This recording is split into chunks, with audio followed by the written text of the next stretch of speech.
des bons comportements au niveau de la famille, au niveau des institutions, au niveau de la société, qui consistent à prévenir la violence. Et là, je vous fais part de mon angoisse, un petit peu comme celle de celui qui a intervenu précédemment.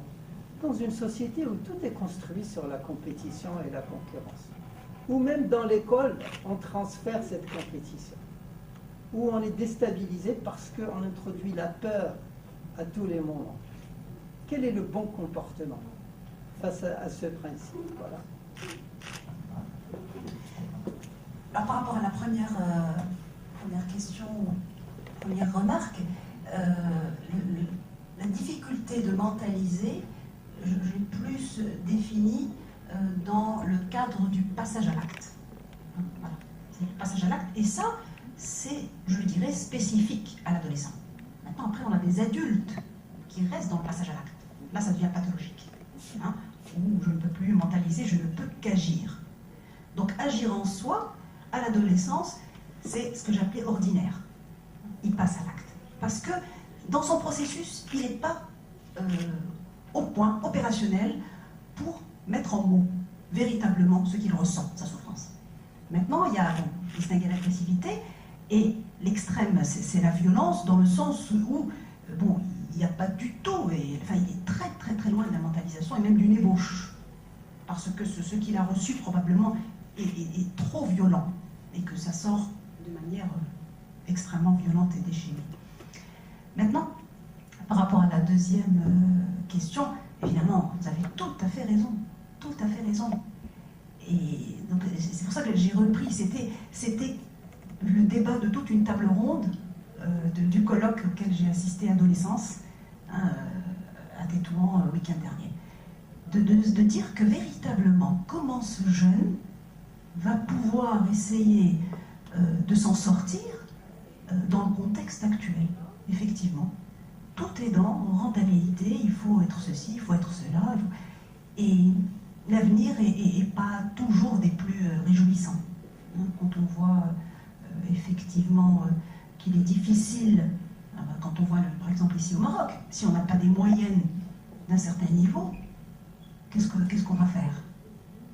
Il n'y a pas d'école, il n'y a rien, on va aller à la fac, et puis après, qu'est-ce que je vais en faire moi?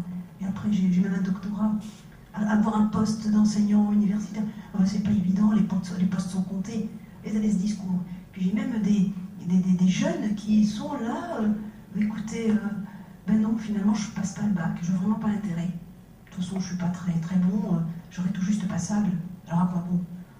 Tant qu'à faire, je vais aller m'inscrire à l'ISTEA, alors là c'est la grande mode. Sauf que, ah non, finalement, il vaut mieux que je passe le bac, même si je le rate. Parce que niveau bac, c'est pas comme pas niveau bac. Donc si j'ai le niveau bac, je peux accéder. Donc on en est, mais c'est. Donc effectivement, il y a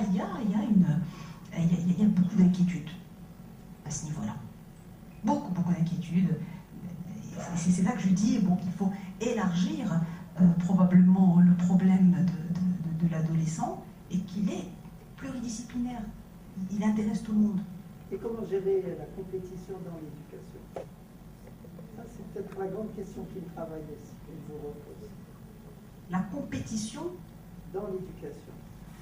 C'est-à-dire, on éduque, on met les jeunes en compétition. C'est une autre conférence. Écoutez, la compétition, tout dépend un petit peu de quel est votre objectif en tant que parent dans l'éducation de votre enfant.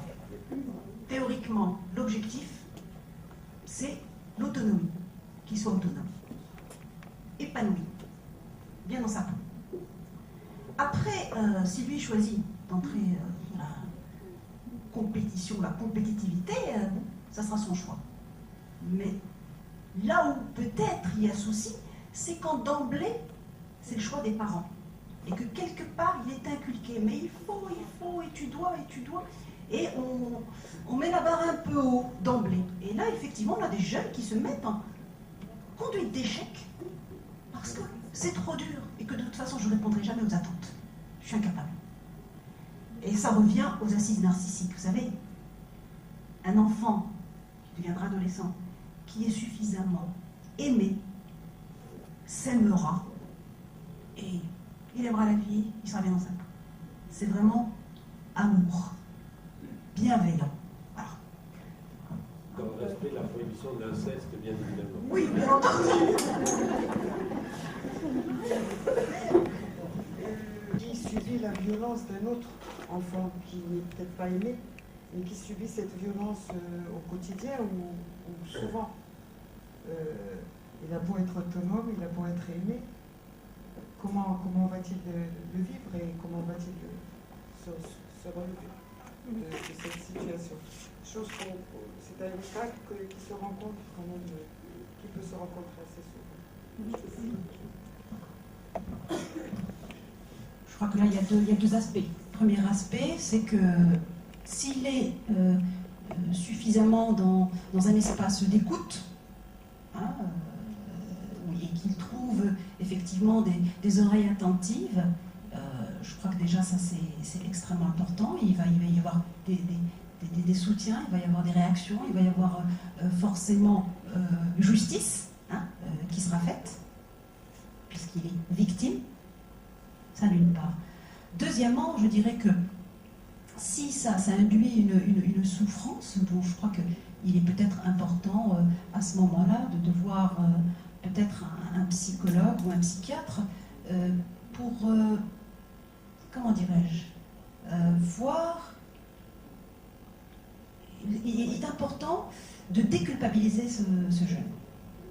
Parce que parfois cette position de victime entraîne des interprétations du si je me suis retrouvée là, peut-être que je suis coupable de quelque chose. Donc il y a cette culpabilité qui est à travailler. Voilà ce que j'ai envie de dire. C'est un peu toujours la question des victimes. Hein. C'est toujours mais pourquoi moi? On va juste laisser parler. Il est net et puis après je les avais pas.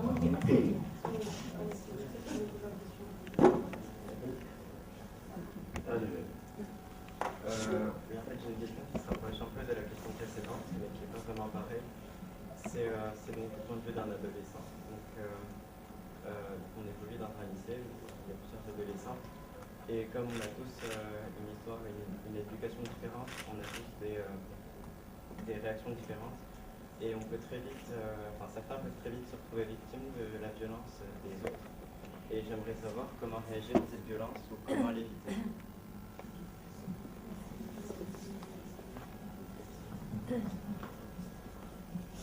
Tout à fait pertinent. Ils sont bien les jeunes, Annika. Wow. Très pertinent et très complexe. Oui. Alors il y a deux. Ça rejoint un petit peu ce que je disais tout à l'heure. Il y a deux possibilités. Ou c'est eux les méchants. Et donc voilà, il faut aller les dénoncer et faire ce qu'il faut pour qu'on les traite comme ils méritent de l'être. Ou c'est moi qui ai un problème et qui peut-être, voilà, n'agit pas peut-être avec ces autres comme il serait bon d'agir. Donc il serait peut-être important de parler. Pourquoi est-ce que ça m'arrive? Donc c'est un peu l'autre volet. Donc je pense que la solution est d'en parler. Il faut en parler. Il faut surtout ne pas hésiter à en parler et ne pas garder ça pour soi.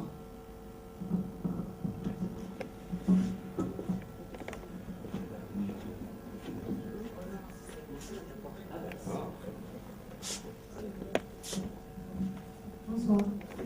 Pour répondre à ce que vous avez dit qu'il fallait en parler si une personne subit des violences, mais le problème c'est que si on en parle et on dénonce les violences, en fait on risque d'être mis dans un cercle vicieux et de se faire, on peut dire, harceler moralement, puisque les jeunes vont commencer à nous pointer du doigt en disant tu m'as dénoncé, donc je vais continuer à t'embêter.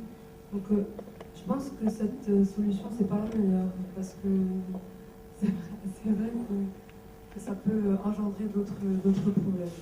Donc il est difficile d'éviter la violence, surtout dans un lycée comme ça, il y a beaucoup d'élèves, beaucoup d'histoires comme ça. Oui, dénoncer, ça peut être une façon, mais quand je dis en parler, c'est autour de vous.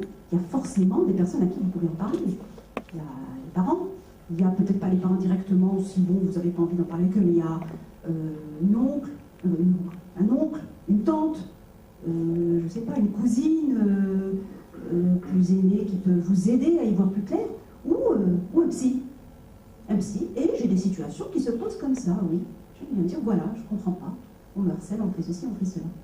Alors, à ce moment-là, le travail que je propose, c'est de réfléchir de comment réagir. Ok, vous ne voulez pas dénoncer, vous n'avez pas trop envie d'en parler aux parents. Bien, mais vous. Essayons d'analyser la situation et comment, peut-être avec ces jeunes-là, le travail que je fais, c'est comment arriver à réagir pour ne plus être impressionné. Parce que souvent, il y a voilà, cette fascination, ce côté, ils viennent impressionner parce que soit ils sont plus forts, soit parce qu'ils se croient plus forts. Et donc, comment réagir la prochaine fois que ça se passe pour démonter le processus. On réfléchit ensemble de comment faire. Et on est surpris. Je pense à un jeune, bon ben voilà, il se faisait taper dessus, il répondait par la bagarre, toujours, mais bon, il se retrouvait à 2 ou 3 contre lui. Donc. Et puis, je lui dis ici, et puis une vivacité d'esprit incroyable, je lui dis ici, vous utilisez un peu votre tête. Il a bien un gros défaut, celui-là. Ici, vous lui lancez ça quand il vous dira ça. Ah ouais. Et qu'est-ce que vous lui diriez, vous qu'est-ce qu'il a comme gros défaut? Ah ben, il a ceci. Ah ben tiens, qu'est-ce que vous pensez que la prochaine fois qu'il vous dit ça, vous dites ça? Ben, je vais essayer. Et ça a marché. Tout le monde s'est mis à rigoler. Ben voilà, finalement, il n'était plus impressionné, et puis il a réagi. Mais d'une autre manière que de rester dans la dynamique violence contre violence. C'est un exemple. Moi, je voudrais parler justement de prévention. Il y a aussi certains aspects. Et j'ai l'impression qu'il y a des choses qui ne sont pas dites. Il y a un moment où il faut dire les choses. Et je pense qu'il faut dire les choses et dans l'espace où il faut dire. C'est pour ça qu'il y a pas mal d'expériences intéressantes dans d'autres institutions où il y a des endroits où le jeune, alors là il faut garantir quand même qu'on ne le voit pas passer, etc., pour éviter cet effet de je te repère, tu es allé capter, etc. Et c'est l'institution qui va donner un espace où le jeune va pouvoir s'exprimer et trouver cette écoute. Bon, il faut qu'il soit informé que cette écoute existe. Et en général, c'est vrai, dans les institutions, si vous parlez à un adulte, il va vous écouter. Mais il faut qu'il y ait un espace avec certaines règles, n'est-ce pas, de fonctionnement. L'autre expérience intéressante que je voulais partager avec vous, c'est au niveau de la sanction. Au niveau de la sanction, il y a ce qu'on appelle les stages éducatifs. Un auteur de violence va pouvoir faire un stage de quelques jours. Et ben justement, s'il vole dans une association où on fait du don, s'il harcèle dans une association où on lutte contre le harcèlement et ce genre de choses. Et ce sont des expériences qui ont donné de très très bons résultats. Ceci dit, c'est vrai, il y a un ensemble de professionnels qui vont être... Alors moi, ce qui est tu, quand je regarde l'affiche, et je comprends pourquoi ça a été tu, ce qui est tu, c'est le harcèlement moral qui ne se réduit pas uniquement à la mise au bouc émissaire, ça va beaucoup plus loin que ça. Et puis le harcèlement sexuel. Le harcèlement sexuel existe dans les institutions. Et il faudrait en parler à un moment ou à un autre. Alors, pourquoi j'en parle? J'en parle parce que justement je travaille dans le domaine de la lutte contre la violence à l'égard des femmes. Donc cette problématique de violence, nous connaissons et je voudrais ajouter à votre excellent exposé la dimension État. L'État aussi peut être violent quand il ne garantit pas à une femme la liberté d'être dans l'espace public, quand il ne lui garantit pas par des lois vous voyez, sa liberté d'expression et sa mobilité. Je tiens à remercier le docteur Rgeri